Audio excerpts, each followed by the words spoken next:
All right. Hello, everyone. Welcome to the second Breakfast with Halcyon event. It's great to see everyone here starting their day with us.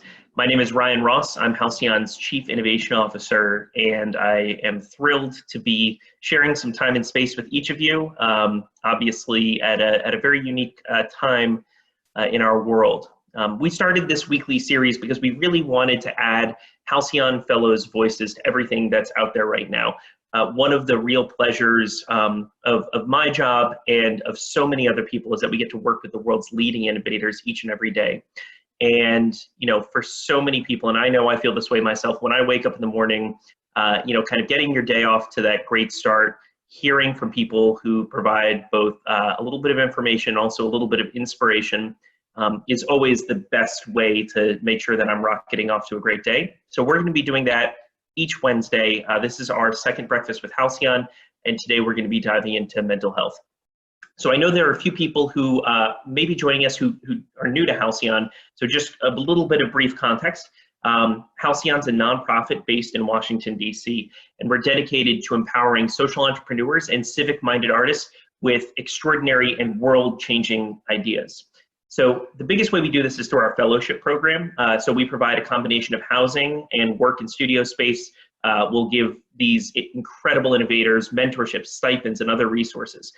I will flag that if this sounds great and you're like, oh, I want to be a Halcyon Incubator Fellow if you're a social entrepreneur, or Halcyon Arts Lab Fellow if you're an artist, well, you're in luck. Our applications actually close today at 5 p.m. So I will flag if you or someone that you think would be great for these programs. You have, let me do a little bit of quick morning math, 9 hours, a little less than 9 hours to apply to the programs. So visit our website at halcyonhouse.org to find access to both of those applications. Okay, so we're gonna go ahead and beginning to dive into things. So I'm incredibly fortunate today to be joined by 3 Halcyon Fellows who are joining us. And I wanna, really kind of hear, I know that for me, and I know for a lot of folks, the topic of mental health has really risen to the fore in a time where so much has changed in our world and our society. We have 3 social entrepreneurs with us today who are at the forefront of how we're thinking about innovation in our mental health system. So I want to bring everyone into the conversation. I want to start with Jay Newton-Small. A great friend, someone who we've been working with for a little bit now. Jay, welcome. I would love to hear a little bit about kind of your work and what you're doing with MemoryWell. Hi, everyone. It's so great to see you guys this morning with my coffee. So MemoryWell is a digital platform for senior storytelling, and it really grew out of my experience caregiving for my father who had Alzheimer's. And my background's in journalism. I spent the last decade at Time magazine covering everything from the Obama White House to the Arab Spring. But I was also my dad's primary caregiver, and as I said, he had Alzheimer's. And when I moved him into a community a few years ago, they asked me to fill out this enormous 20-page questionnaire. And when I did, I was sitting there sort of struggling to write down the answers.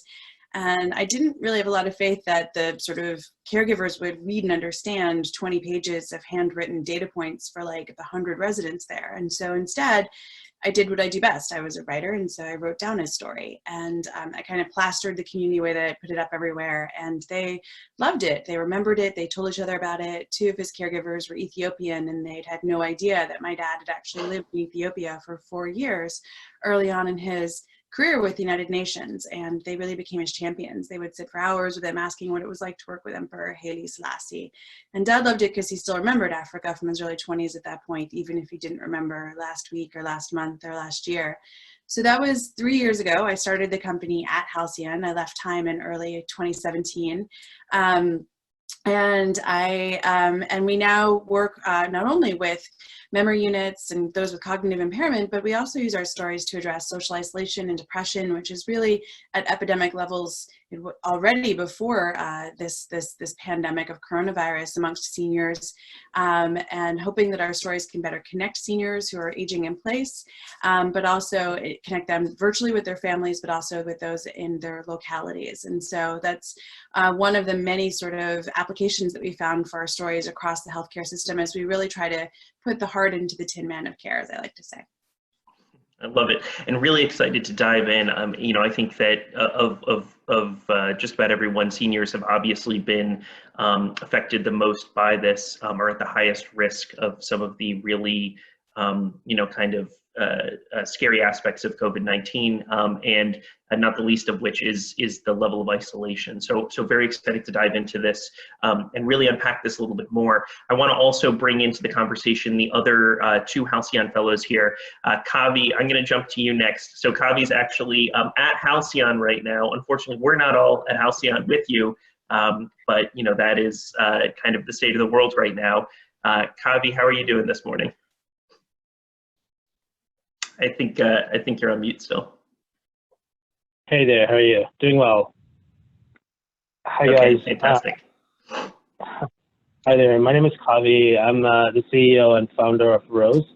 Rose is a technology-driven mental health application that was designed to enhance today's therapy process.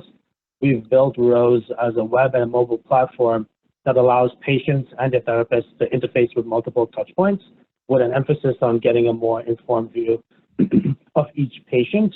I founded Rose after my personal experiences with accessing mental health care. I spent about 7 years working in high-stress roles as an investment banker and private equity investor. And then after working the 100-hour work weeks, I finally burned out. And it was about that point I experienced mental health care for the first time. And I was just blown away by the inefficiencies in not just accessing care, but navigating the mental health care ecosystem as a whole. And I wanted to do something about it. So leveraging my experience as an investor, as an entrepreneur, and most importantly, as a patient, I formed Rose. And I've been really fortunate to have the likes of the rest of my team, Dr. Matthew Peters, who's our chief medical officer and attending neuropsychiatrist at Hopkins, and Dr. Atif Adam, our lead researcher, who's on faculty at the Department of Mental Health at Hopkins, to join our team. We've built Rose to augment current clinical care. 1 in 5 Americans experience some sort of mental health issue in a given year. And of that 1 in 5, 80% of them do not receive the care that they intended to receive. Therefore, it leads to them falling out of the system, leaving them disengaged, and then leading to worsening outcomes for families, for their families, for society, and just purely for productivity. So we've built Rose to solve that process by augmenting the therapy sessions, by substantially improving the way therapists manage their patient journey.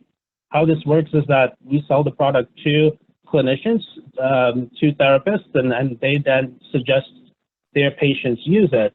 The patients would download it on the App Store, and then they would enter in, once they install it, they would enter in their clinically validated scales, so PHQ-9, GAD-7, and then they would do daily mood and daily check-ins. And in addition, they would enter in journal entries. So we've taken journal entries from a pure written form to being a technology-enabled platform. So these patients can enter in their journals, and we leverage our natural language processing algorithms to detect semantics and can pick up whether they're experiencing depression, anxiety, and trauma. All of this is building into a Rose score, which is essentially a person's mental health credit score. And this enables for early detection of depression and mood symptoms. This would have been amazing at the time when I was going through my burnout, just given the fact that we're able to pick up a condition from stress to anxiety, or stopping it from stress to anxiety, stopping the escalation from anxiety to depression, stopping the escalation from depression to self-harm, and most importantly, stopping the acceleration from self-harm to suicide. So we're really fortunate with, and we're really happy with what we've built, and yeah, we'd love to share more. Thank you. Yeah, really exciting work, and thank you. I mean, I obviously, kind of thinking about how people are accessing mental health services, the quality of that is more important than ever, and your integration of technology into it, obviously, something really important at this time. I want to return to that as well, but I just want to pull in the last panelist that we have today, Samir Mansour, from a studio somewhere in the DMV region.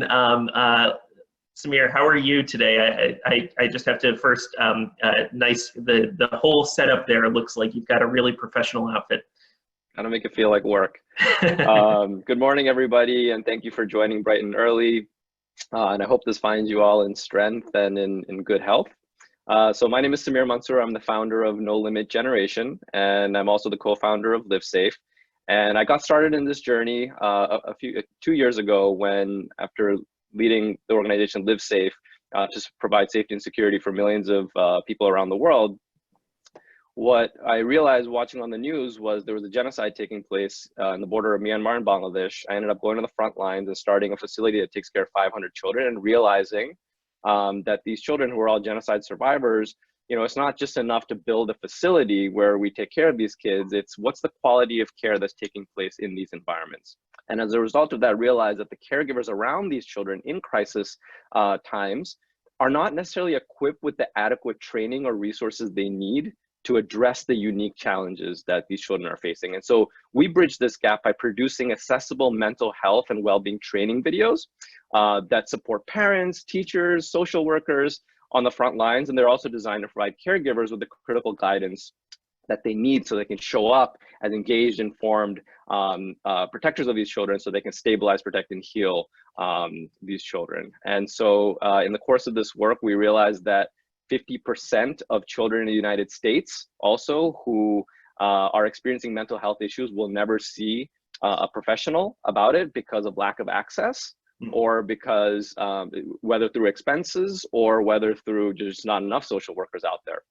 So we created this digital platform at nolimitgen.org.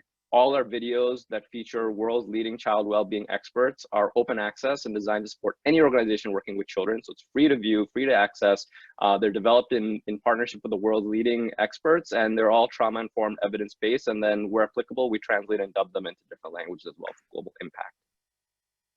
Incredible. One of the things I think this really, kind of brings up for me in particular that, especially in our breakfast series, that really inspires me is the work that each of you three has done in the past few weeks to take your venture, your core technology, and adapt it to the crisis as we're facing it right now.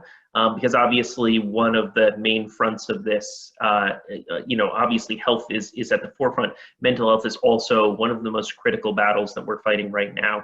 I'd love to hear a little bit about, just from the CEO's perspective, what are the decisions that you're making? How have you kind of pivoted things? What's it been like, going through this? Because it certainly can't be easy, but the creativity each of you has kind of put into how you have taken your core product and technology and applied it has been something that I think is a story worth telling. Jay, maybe I'll kick it over to you first. Sure. So for us, we looked at what was happening in the pandemic and realized, we'd already been working with seniors who were socially isolated. And so just to give you a little bit of background, the Affordable Care Act really incentivized seniors to age in place very successfully, which is great for our health system in the sense that it's a lot less expensive to care for people who are aging in place in their own homes than it is to care for them in facilities. But it also creates the problem of social isolation. So when you age in place and your loved ones who you live with die, or your close friends start to die off, you have less and less incentive to leave the house. And so one recent AARP study found that social isolation and depression among seniors was as deadly as smoking cigarettes, 15 cigarettes a day. And so I actually wrote an op-ed piece for CNN, I can link to it in the chat, about how this was already an epidemic before we got to this place. And so wanting to help, and we basically decided that our platform has three different aspects to it. We have the stories that we do that are written by our network of more than 700 writers, but we also have timelines that families can build out, adding to those stories their own memories and music and movies. And so we made those timelines free for anyone who wanted to use them, for seniors who are aging in place, for families who had a senior in a community. And we send weekly engagement questions asking them things like, where were you during the moon landing? Or, what do you remember about your grandparents? And that way, when they invite all of their grandkids and extended family and friends to participate in this timeline, it really drives a lot of families sort of questions and histories, and it becomes a really fun sort of interactive activity that people can do from anywhere, and without putting the senior at risk. And so it's a great way to collect senior stories and collect these histories as a project while they're sort of everybody sheltering in place and they can't actually visit them. So that was something that we really wanted to be able to do. The third page is just a page for paid caregivers, which is not publicly accessible. So that way we felt we could at least do something to help this epidemic, and make some tools available for seniors who are feeling particularly isolated. Yeah, and I want to dive into that one step further, because obviously seniors, as we've talked about, the issue of social isolation existed before this crisis. This crisis, as in many different areas, exacerbates issues we are already facing. Jay, you've been on really understanding kind of the larger system of how we care for seniors, especially seniors who are afflicted with Alzheimer's dementia. So how are we going to come out of this? How are we going to come out of this in a way that isn't just we're taking seniors and putting them in a bubble where they can't see anyone forever, right? That's not a solution. It is very isolating. So how do we find that middle ground where we're able to protect people, especially over the next 18 months, but still create the type of engagement that they're going to need to be able to live happy and healthy lives? Well, Ryan, I appreciate the question. I think that you've seen a lot of stories in the news about families unable to visit their loved ones because they've locked down these senior homes because it's so dangerous having dozens, if not hundreds of people coming in and out of those communities right now. And so they're forced to sort of stand outside, talk to them through the window, wave at them, and that is really compounded if the senior has hearing issues, can't speak on the phone, can't use, iPads, or, tablets to communicate with others. And so it really means that the only people that they can communicate with are those paid caregivers who are allowed to come into the community every day.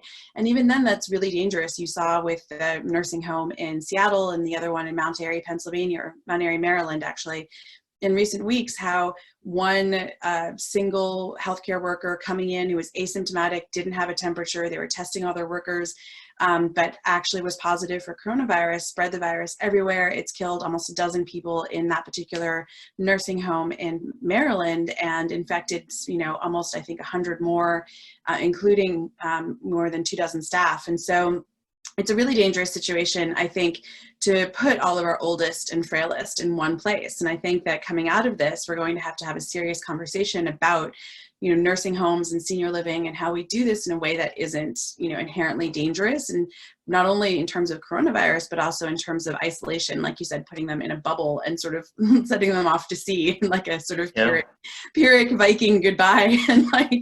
And it's so, when we think about this, how do we handle senior care in a way that not only protects their health, but also their mental health moving forward? Yeah, incredibly important.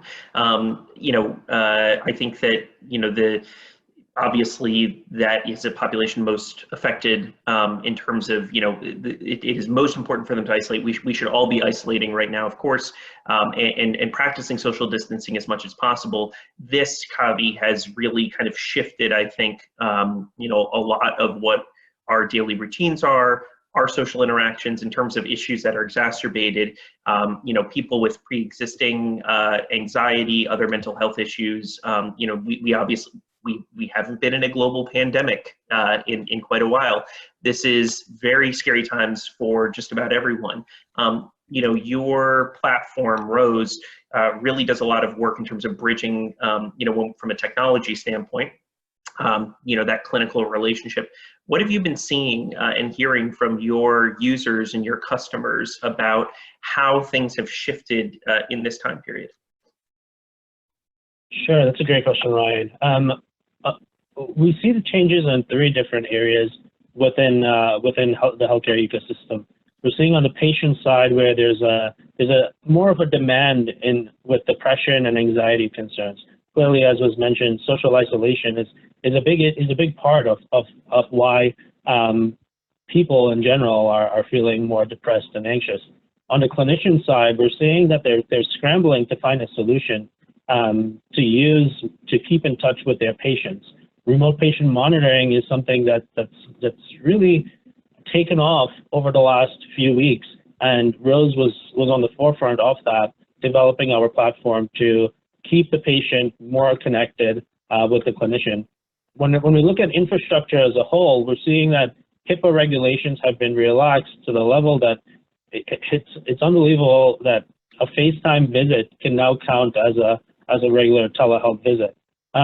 So we do see that these regulations will end at some point, and they will tighten again in the near future. But it's allowing for the main problem of getting care or having patients receive the care in any manner as possible, whether it's a phone call, it's a FaceTime, or it's a Zoom video. Rose has taken this challenge head on by spending a lot of time to position ourselves as an end-to-end solution for a remote appointment session, from scheduling the initial appointment to creating a virtual waiting room, then doing the telehealth visit and signing out and scheduling another appointment, while then providing the content to supplement their care. So we understand that this has changed significantly, and this could potentially be the new normal. I think as things become more normal, we'll see appointments changing back to one-on-one, face-to-face. But for now, we will continue to see the need for telehealth and the need for folks to have a more convenient way of reaching out to their patients. One of the things that Rose is really excited to be part of is a program that's led by the city of Baltimore. So Rose was given a government enterprise contract to serve as a tech infrastructure for Baltimore Neighborhood Network. What that is, it's a group of 20 key opinion leaders in the mental health space in Baltimore that are putting together a crisis hotline or a call center hotline where they're checking on a daily basis with seniors. So every day they're reaching out to seniors to address social isolation. The volunteers are calling seniors on a daily basis just to check up on them, make sure they're doing okay, just to have a voice. And I think this is a great way that the entire healthcare system has really banded together to really serve those most vulnerable and those most need. And one last comment, which I think is mental health will continue to be an issue even after this is kind of normalized. PTSD will be a huge issue for those of all ages, because it's something that the mental health community really needs to be prepared for. Additionally, grief is going to be another major issue, because now we're in a position where you cannot grieve properly in the event that your loved one has passed away, whether it's passing away through COVID or through natural causes. You cannot go to the funeral. So everything has changed. And I think we're doing well. I think the health system is doing well as a whole to combat mental health care, but there's going to be a lot of work over the next few years to really manage the COVID-19 aspect of it. Yeah, absolutely. You bring up a lot of interesting points, obviously there are a number of challenges that we're facing right now. So, the grief side of this is something that, inevitably is going to be, something we're really going to have to face, especially after we're, past the next few weeks, where I think it will be really, really tough in this country. Samir, I want to jump to you. You have, in some ways, I think one of those just incredible stories about hey, I've got this core technology. When we were working, you know, kind of in the trenches in Halcyon, a lot of your work, as you kind of outlined it, had started, you know, in refugee camps, where you're working with children who have experienced trauma. But you know, guess what? Children experience trauma all over the world, and you know, I've been really inspired by some of the ways that you're taking your technology and specifically applying it now to help tens of thousands of people begin to deal with the mental health challenges that we're facing in this crisis. Maybe you could talk a little bit about that. And in addition to that, you know, really interested to kind of hear what the feedback has been on your end. How are you kind of seeing people dealing and reacting to this crisis? Yeah, so those are great two questions. So the first, you know, we first realized that there was going to be something big happening in this area back in January, that this was going to start impacting on a global scale when a 7-figure contract that we were working on with UNICEF, our partners there, told us that this money would need to be diverted to address the corona issue. And I was like, well, it's such a regional thing right now. It was just in China. So we had an inkling that they were preparing for this to become something global.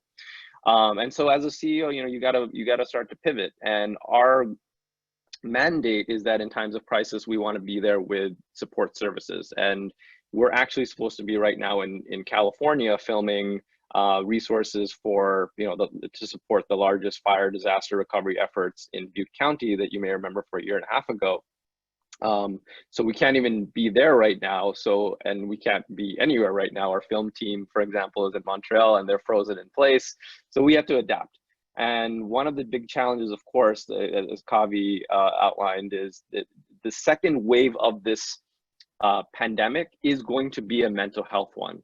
I mean, we're already seeing, for example, some cities are recording 40% increase in alcohol sales, right? Why? People are needing coping mechanisms right now, right? They're stuck at home. It's leading to a lot of angst and emotions that are coming out that cannot be expressed through the normal channels. Even if you wanted to see a psychologist right now, you can't, right? Even if you wanted to sit with a social worker, you can't. Even if you could afford it. And so our goal in that became, okay, we're already creating avenues for easy access to get access to these mental health professionals that you ordinarily would not have been able to. And so we're finding them right now, wherever they are in the world. And we've created a webinar series around them so that we can take their guidance and share it with a global audience. So supporting parents, for example, last week we held the first webinar series, which was around home learning. You might see all these videos coming out of Italy or New York or different parts of the world where parents are like, we don't know how to like handle our kids being at home 24/7. Now we got our own jobs, we got to deal with their own curriculum, this and that.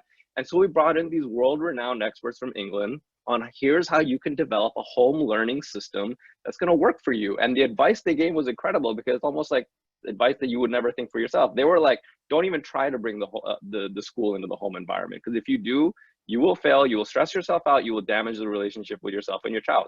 And we're going to be publishing that video on our platform. All the videos that we do from the webinars we publish onto our platform. So that's going to be published on Friday if anyone's interested in that. Tomorrow we're hosting another series on how do you develop a personal plan to stay in a place of calm and balance during crisis? Because right now, anxiety and fear are on the rise, and people have no idea how long this is going to last, what it means for them, what it means for their paycheck. And so we've created this webinar for tomorrow that you can address this, and you can have the tools to handle this. That's tomorrow at noon. And so, you know, we're adjusting in the best ways that we can, and starting you know, last week and going forward, every week or every other week, we'll be bringing on professionals to help us all navigate through this crisis. Because when you can take care of yourself first from a mental health standpoint, that's when you can be an effective caregiver to others who are really in need of it right now. A great point. So what I think we've got about 15 minutes left. I want to get in everyone's questions. We're going to jump to Q&A in just a second here.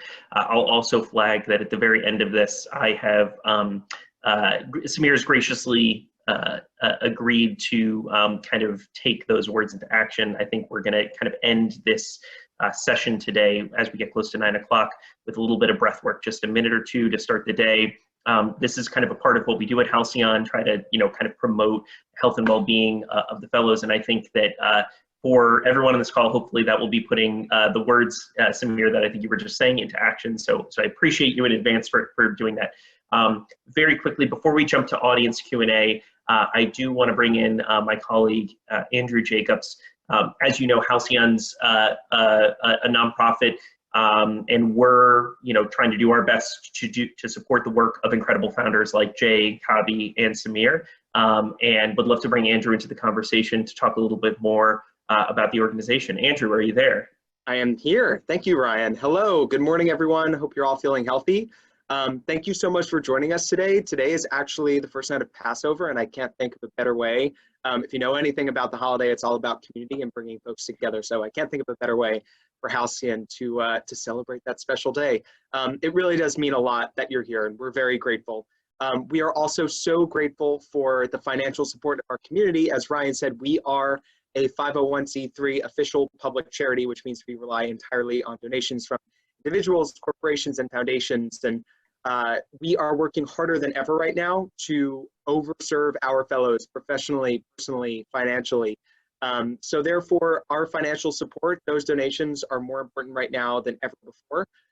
We totally understand if this is not the right time and if the economic moment prohibits you from doing so, but we do ask to pass the hat in some way today.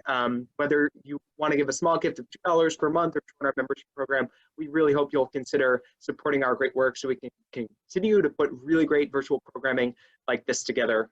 There's also some really great benefits in that CARES Act that was passed a few weeks ago. I am happy to talk to you about those boring tax details offline. I'm going to put a link in the Zoom chat for you to see our donation page. If you have any questions, please do reach out to me. And thank you so much again for joining us, and have a really great day. I'm excited for the Q&A portion. Fantastic. Thanks, Andrew. And so let's go ahead and dive right into the Q&A. If you look at the bottom of your Zoom bar, you'll see a participant section. If you go in there, you can actually raise your hand. When you raise your hand, I will see you. I will be able to call on you. We will unmute you. And then please feel free to ask a question. If you can direct your question to kind of the individual or individuals you'd love to respond to there. And we'll have a great chance to get a few questions from the audience in. So feel free to go into participants, raise your hand. I'll call on you then. I did see we had one question in the chat. It is not directly on the topic of mental health, but I will ask it anyway. This is coming from Aware Health. Do you want to ask the question, or do you want me to go for it? All right, I think that's actually a picture. It looks very much like you're on video right now. It's a great picture. So the individual from Aware Health is applying to the Halcyon Incubator actually, and so I'll kind of throw this question over to Jay first. They were asking, how did Halcyon help them as they're looking at applying? So Halcyon was really amazing for me. My background, as I said, was in journalism. I was coming right out of Time magazine. My last assignment was covering Hillary Clinton's campaign in 2016. But we'd started Memory Well as kind of a project that was, I would do on weekends, and I would get my writer friends to tell my dad's friends stories, and it just sort of grew and grew. And by the end of the election, I knew I wanted to try this out. I wanted to sort of see if it was going to work as a company, and but I had no idea how to run a company. Like, I'd been a journalist, but I knew how to write and edit, but I didn't really know how to run a company. And Halcyon really helped with everything from like the absolute basics, how to incorporate, how to file papers with the city and state about working permits and being able to work in DC, to they cooked us up with legal help, and we still actually use the lawyer who they put us in touch with, and he occasionally does pro bono stuff for us. Just being able to, who did our operating agreements. They we filed for not a patent. We filed for I'm totally blanking on this. It's just one of those mornings, but when you have register your name.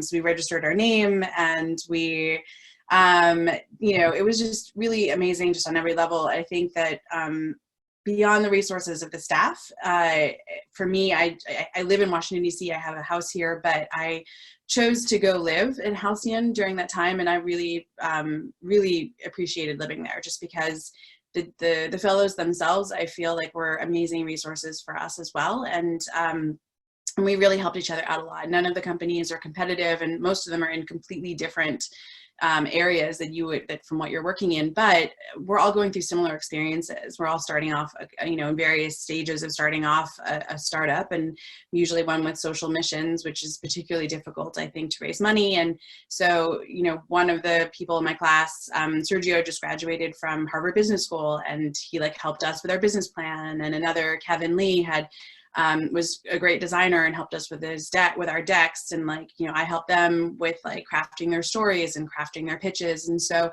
it was really collaborative amongst our team, amongst our section, I guess you could say, our fellow group.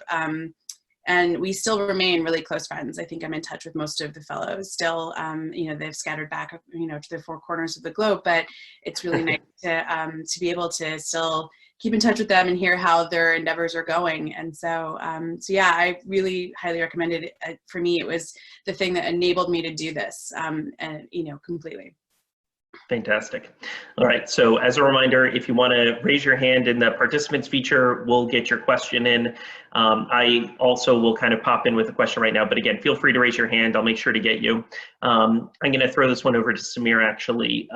One of the things I think we're all kind of thinking about is what comes next. So I'll give you the blue sky question here. 2025, the world is in a much better place, specifically in how we're dealing with kind of the larger issue of mental health. What does that mean? So in 2025, if we're doing much better in our mental health system, what does that look like? And what are the things we needed to do in 2020 to get there? Yeah, I think with any challenge, it brings an opportunity to make positive strides, right? And right now we are facing not only an individual challenge, as we're all kind of cooped up in our own environments, but we're facing a collective challenge as a nation, as a world, right? And so this collective challenge is giving us an opportunity to move forward. And what it's also doing, as you kind of alluded to earlier, Ryan, is it's exposing the systems that have been broken over time, right? And so in times of these challenges, all these systems, whether it's the way in which the global order is reacting and needs to collaborate, whether it's our healthcare system and exposing the inefficiencies of care and who gets treatment, who doesn't get treatment, whether it's our own education system that's being exposed right now. There are many things that are happening.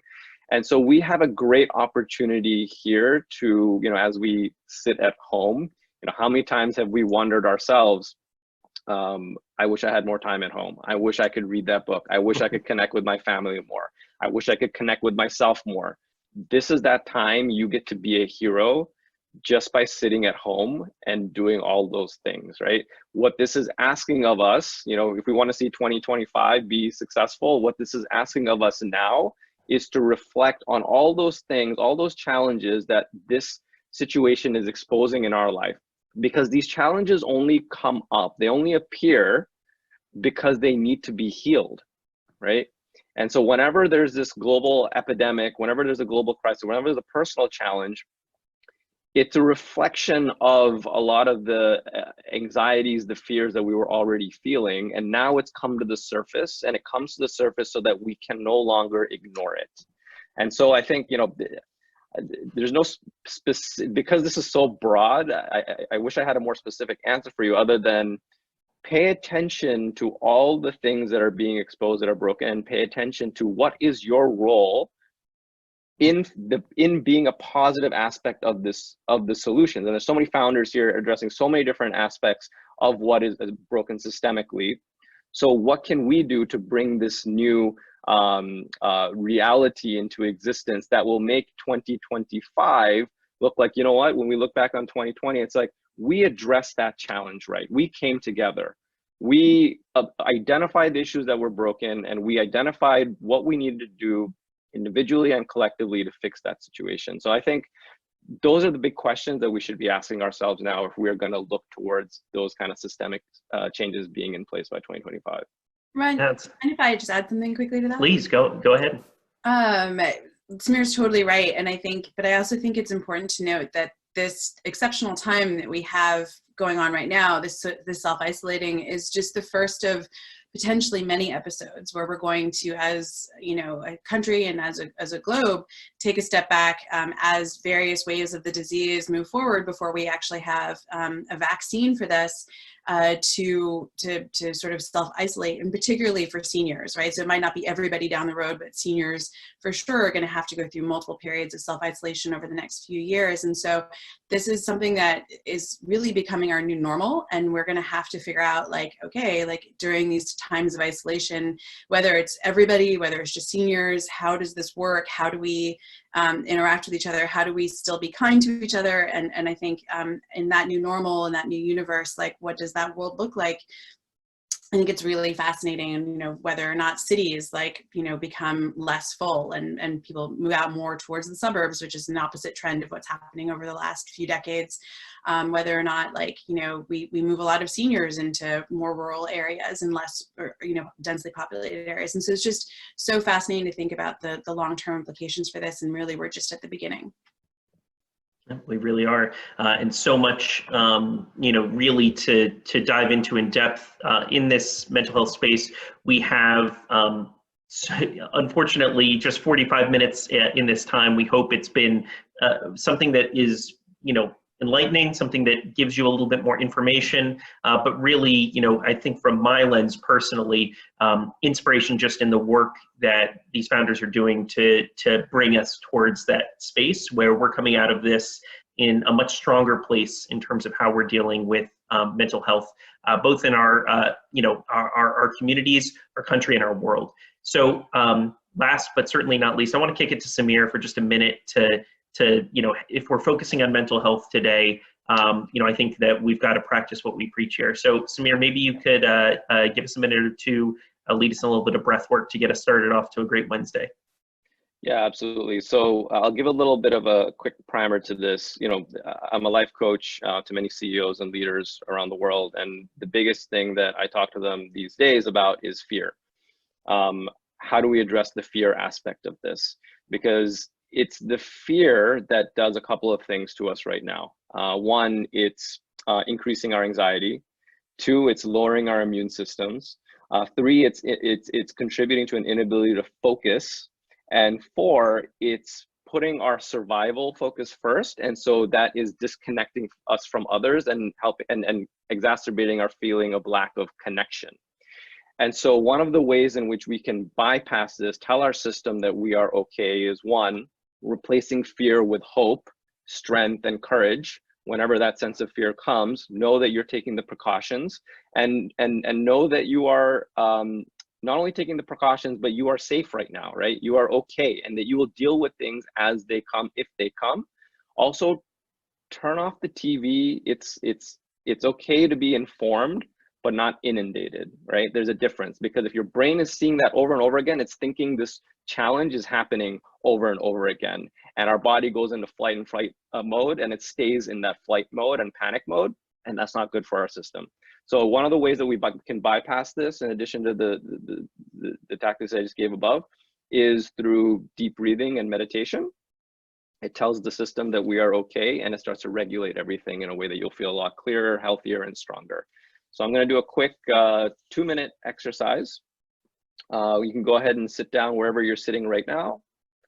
Feel free to close your eyes if that's comfortable for you, or if you can keep them open.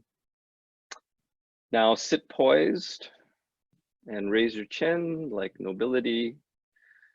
And as you feel your body way down, as relaxed as possible, gently lift your heart up a little bit.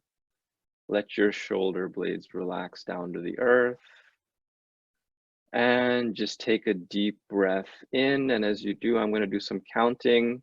So we're going to breathe in, 2, 3, 4, and breathe out, 2, 3, 4. We're going to breathe in, 2, 3, 4, and breathe out, 2, 3, 4. Breathe in, 2, 3, 4. And breathe out, 2, 3, 4. And now as you breathe in, breathe into your heart. And breathe out from the heart. And as you breathe in, heart opening. And as you breathe out, heart relaxing. As you breathe in, heart opening. As you breathe out, heart relaxing. And as you breathe in, bring to mind someone who can use healing. And as you breathe out, send them strength, health, and well-being their way. As you breathe in, bring to mind the doctors, the nurses, the servicemen and women. As you breathe out, imagine them in a place of courage, strength, and well-being. As you breathe in, imagine your city residents, the citizens, your neighbors. As you breathe out, imagine them in a place of health, solidarity, and strength. And as you breathe in, appreciate yourself, your body. And as you breathe out, feel the appreciation for your health, your strength, and for making it through to today, and carry that energy out. And you can open your eyes. I hope you feel a little bit more grounded and centered and ready to begin your day in an amazing way, because you are amazing. Remember that. Thank you, Samir. Well, hopefully that will get you all off to a great start today. Join us next week. We're going to have another fascinating conversation. Our Breakfast with Halcyon series is going to be each Wednesday from 8:15 to 9 a.m. We're also on Friday going to be hosting a virtual studio visit event featuring Molly Joyce from the Halcyon Arts Lab in the 3rd cohort. She is amazing and incredibly talented. It's going to be a discussion specifically focused on creativity and disability. So we'll follow up with a link to sign up for these events, as well as every other event that we're going to be doing virtually at Halcyon in the month of April. I just want to give one more huge thank you. I'm going to use this new reactions feature to do a round of applause. See that right up there? Very cool. For Kavi, Samir, Jay, you guys were fantastic today. I wish you all the best in the work that you're doing. We'll be sending up some follow-up information to learn more about their ventures. And of course, feel free to reach out. Each of them is on the front lines of making our mental health systems work better, especially in this time of crisis. Be safe, happy, and healthy out there, and we'll see you next week.